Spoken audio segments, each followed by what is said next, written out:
ভারতের নিরাপত্তা বাহিনীর সঙ্গে সংঘর্ষে ৬ মাওবাদী নিহত। পাকিস্তানে বোমা হামলার দায় স্বীকার করল পাকিস্তানি তালেবান টিটিপি। ক্যারিবীয় সাগরে বিশ্বের সবচেয়ে বড় যুদ্ধজাহাজ নিয়ে গঠিত মার্কিন নৌবহর। রাশিয়ান যুদ্ধবিমান ছিনতাইয়ে ব্যর্থ হল ইউক্রেন যুক্তরাজ্য। গাজায় সামরিক ঘাঁটি বানানোর পরিকল্পনা করছে যুক্তরাষ্ট্র। যুদ্ধবিরোধী লঙ্ঘন করে ১৫০০ ভবন ধ্বংস করেছে ইসরায়েলি বাহিনী। হজ ব্যবস্থাপনায় ৫০ বছরের মধ্যে সবচেয়ে সফলতায় মাইলফলক স্থাপন করল সৌদি সরকার। ৯১% হাজির সন্তোষ।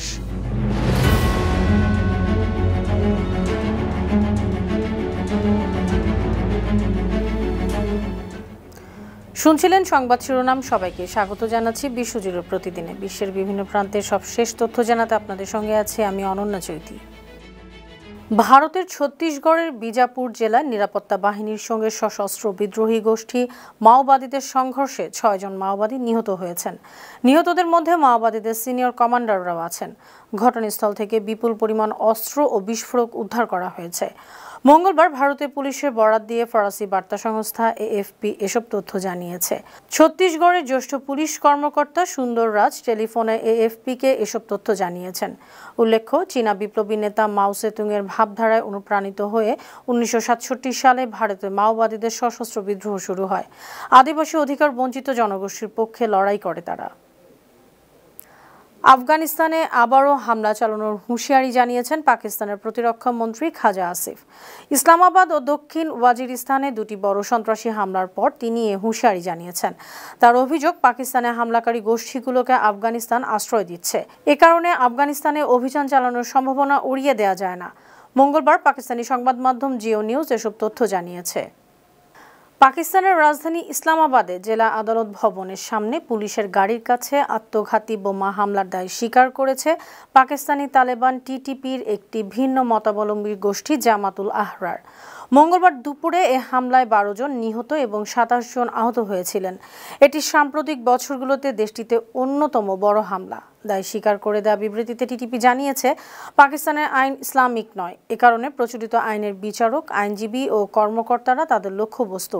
ইসলামী আইন বাস্তবায়ন না হওয়া পর্যন্ত এমন হামলা চলবে। বিশ্বের সবচেয়ে বড় যুদ্ধজাহাজ ইউএসএস জেরাল্ড আর ফোর্ডকে কেন্দ্র করে গঠিত মার্কিন নৌবহর ক্যারিবীয় সাগরে পৌঁছেছে।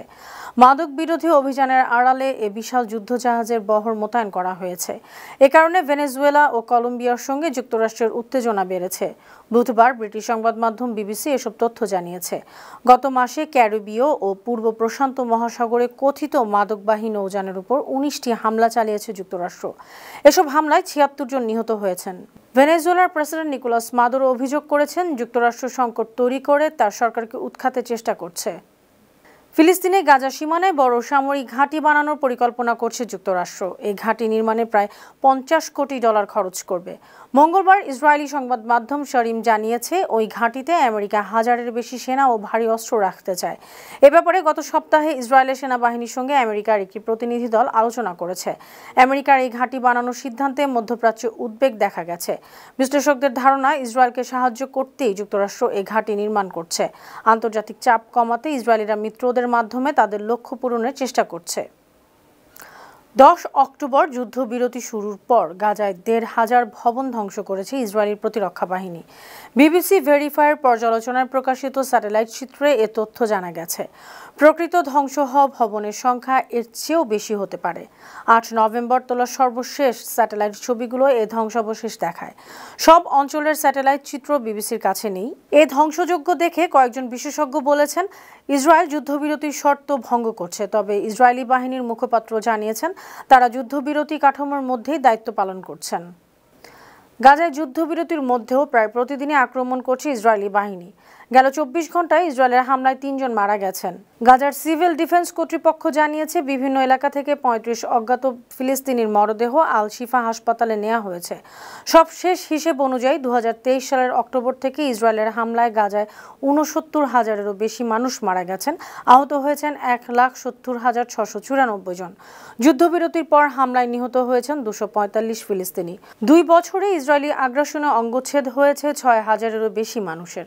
তাদের বড় অংশই নারী ও শিশু।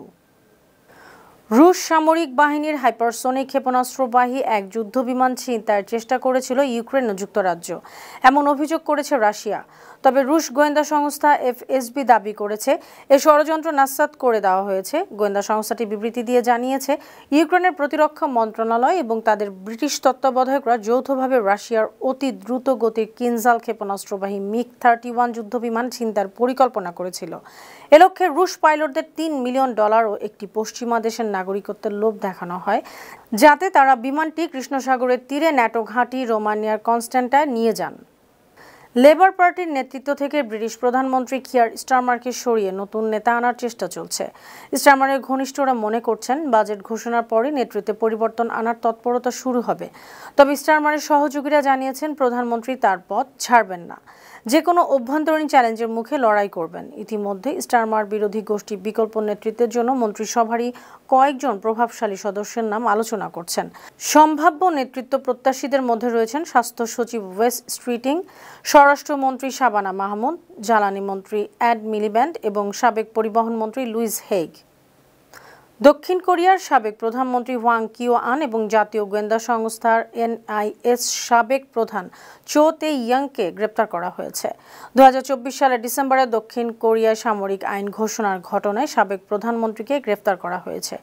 রাষ্ট্রীয় সংবাদ সংস্থা ইয়নহ্যাপ জানিয়েছে, সামরিক আইন ঘোষণার পর সাবেক প্রধানমন্ত্রী হোয়াং কিও-আন জাতীয় পরিষদের স্পিকারকে গ্রেপ্তার করতে ফেসবুকে আহ্বান জানিয়েছিলেন। একই সঙ্গে নির্বাচনী জালিয়াতিদের নির্মূলের দাবি করেছিলেন। সাবেক গোয়েন্দা প্রধান চো তে-ইয়ংয়ের বিরুদ্ধে অভিযোগ, তিনি সামরিক আইন ঘোষণার পরিকল্পনার বিষয়ে জেনেও জাতীয় পরিষদকে জানাননি। আজারবাইজান থেকে উড্ডয়নের পর তুরস্কের একটি সামরিক কার্গো উড়োজাহাজ জর্জিয়ায় বিধ্বস্ত হয়েছে। তুরস্কের প্রতিরক্ষা মন্ত্রণালয় জানিয়েছে, বিধ্বস্ত উড়োজাহাজটিতে কমপক্ষে 20 জন তুর্কি সেনা ছিলেন। তবে হতাহতের সংখ্যা এখনও নিশ্চিত জানা যায়নি। মঙ্গলবার আজারবাইজান সীমান্তের কাছে জর্জিয়ার কাখেতি অঞ্চলের সিঘনাঘি মিউনিসিপ্যালিটিতে তুর্কি C-130 সামরিক উড়োজাহাজটি বিধ্বস্ত হয়। বিধ্বস্ত উড়োজাহাজটি মার্কিন প্রতিষ্ঠান লকহিড মার্টিনের তৈরি। এ মডেলের উড়োজাহাজ বিশ্বের বিভিন্ন দেশের সেনা ও কার্গো পরিবহনে ব্যবহৃত হয়। দুর্ঘটনায় শহীদদের জন্য সমবেদনা জানিয়েছেন দেশটির প্রেসিডেন্ট রিসেপ তাইয়েপ এরদোয়ান। চলতি বছরের হজকে গত 50 বছরের মধ্যে সবচেয়ে সফল বলে ঘোষণা করেছে সৌদি আরব।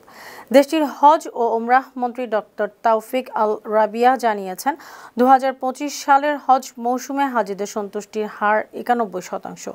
এটি সৌদি হজ ব্যবস্থাপনার ইতিহাসে নতুন মাইল ফলক। জেদ্দায় অনুষ্ঠিত 5ম হজ সম্মেলন ও প্রদর্শনীতে ভাষণে তিনি এ তথ্য জানান। মন্ত্রী আরও বলেন, 2022 সালে হাজিদের সন্তুষ্টির হার ছিল 74%। সেটি বেড়ে এখন 91% হয়েছে। সৌদি আরবের ভিশন 2030-এর আওতায় এ সম্মেলনে 150টিরও বেশি দেশের প্রতিনিধি অংশ নেন। সুপ্রিয় দর্শক, এই ছিল আজকের বিশ্বজুড়ে প্রতিদিনের আয়োজন। দেশ বিদেশে বিভিন্ন খবর নিয়ে আবার আপনাদের সামনে হাজির হব।